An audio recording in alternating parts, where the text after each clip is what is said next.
I'm so sick of the argument that we all make in this industry about which lead generation strategy is better, which one is worse. And to be fair, I probably have videos out there making some of those arguments. And I think that's the wrong question to ask. I think today's video might be one of the most important videos that I will ever make when it comes to specifically lead generation and new client acquisition for the real estate and mortgage industry. So the question is not what is better or worse. There's pros and cons to every single tactic, strategy that is out there to generate leads. And I think we all have it wrong, myself included. And I've been thinking a lot about this because every single tactic or strategy out there works. And the reason we know this is for two reasons. One is that there's an example of somebody succeeding in anything you can think of when it comes to client acquisition. As an example, if you think about, okay, well, let's just look at some of those. Let's unpack some of those. Well, one, certainly there are agents that are succeeding at a very high level that have a outbound prospecting approach. That's what I built my business on, and that's what I teach, and that's what I coach to. There are agents that have a wildly successful real estate sales business that have a inbound lead generation model through making content like this. I teach and coach to that strategy as well. There's agents that succeed through the purchasing or acquiring leads through Google pay-per-click or Facebook pay-per-click. There's agents that succeed with Zillow, Realtor.com, open houses, networking. The list goes on and on and on and on and on. Direct mail, door knocking, farming, working their database, referral only. There are agents succeeding with every single one of those models. So I think that when we think about lead generation, the thing that I think that gets us in trouble, what I mean by in trouble is agents bouncing from one thing to the next, thinking that it's the tactic or the strategy that is the cause and effect of my results or the lack of. And I want to share maybe a different way to think about this. I think about, because of what I just said, it isn't the tactic or the strategy, because we all know somebody succeeding in every single thing we can think of when it comes to lead generation or client acquisition. So what is it then? To me, it's character traits. And that is why I wanted to make this video. I think it's a lot less to do with your tactic or strategy and a lot more with looking in the mirror. It's character traits that drive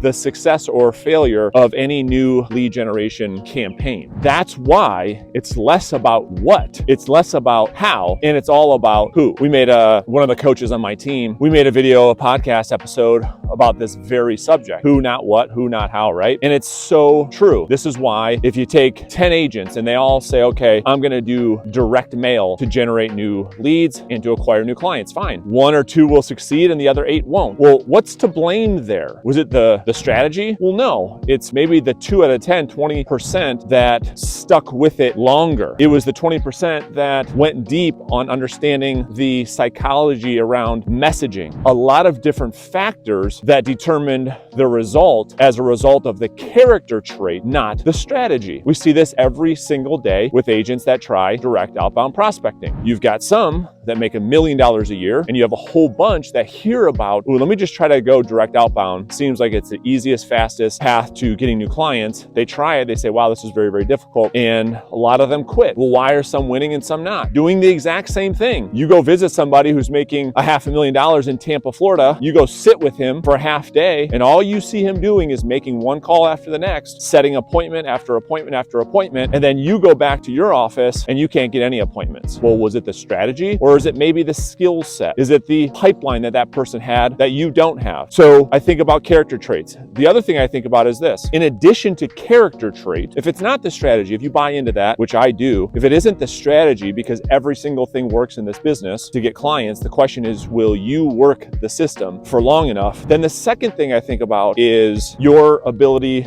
to not compare your chapter 1 to somebody's chapter 20. I talk about this all the time in coaching calls. What I mean by that is this. Here's what I see. I see great real estate agents like yourself watching videos like this, hearing people talk about this, that, or the other thing on the latest and the greatest way to get clients. We get all excited about that. We go try the thing that we just heard on the video or the podcast or whatever, and we try it and it's like, well, that didn't work very well. Right, because I think the nuance or the context that was missed in the content intent was that that person had been knocking doors in that neighborhood for 4.5 years. The nuance that was missed was this person was prospecting for 5.5 years, has had a pipeline that has matured for a very, very, very long time. So when they talk to 20 people over the phone, they're able to set a lot of appointments because they're doing so much lead follow-up. Whereas when you make your 20 conversations and you're talking to prospects for the first time, you set no appointments, forgetting that, damn, okay, I gotta generate leads, I gotta follow up with those leads, I gotta build a pipeline. That pipeline then matures into appointments. We kind of lose all of that nuance. It's the person who's buying or investing in Google pay-per-click leads that has been doing it for 7 years, and they're converting leads that they bought 5 years ago. You go and try and buying Google leads or Facebook leads from a Real Geeks website. You do it for 90 days and you're like, dude, these suck. Well, right, because you're comparing your chapter 1 to someone's chapter 20. So we got to take that into consideration, which then brings me into the third point, which is our ability to stick with things long enough for them to give us the results that we're after when we made the decision to try it. Our staying power, your stick-to-itness. Do you have the ability to stick with something long enough for you to expect results? Or do you bounce from one thing to the next if you don't get results in 30 days? Because everything works, every strategy works, but I think if you were to go out there and interview top real estate agents that are succeeding at the highest level on any tactic or any strategy, one of the things you'll probably often hear is consistency. You got to be consistent. And the thing about that advice, it isn't that it isn't wrong. It's just it's going in one ear out the other, and everyone's like, yeah, consistency. Give me the good stuff. Well, no, it's just the consistency. I've been sending mail into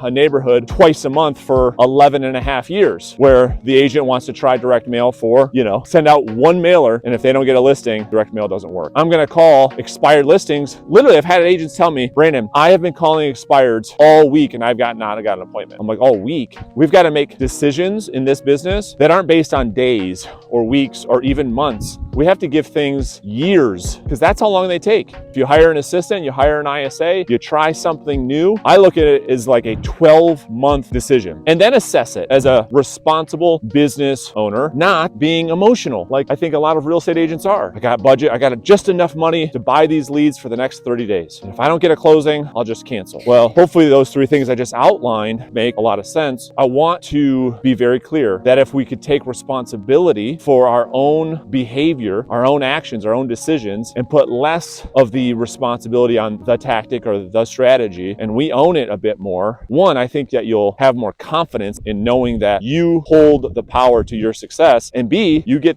just that, more success.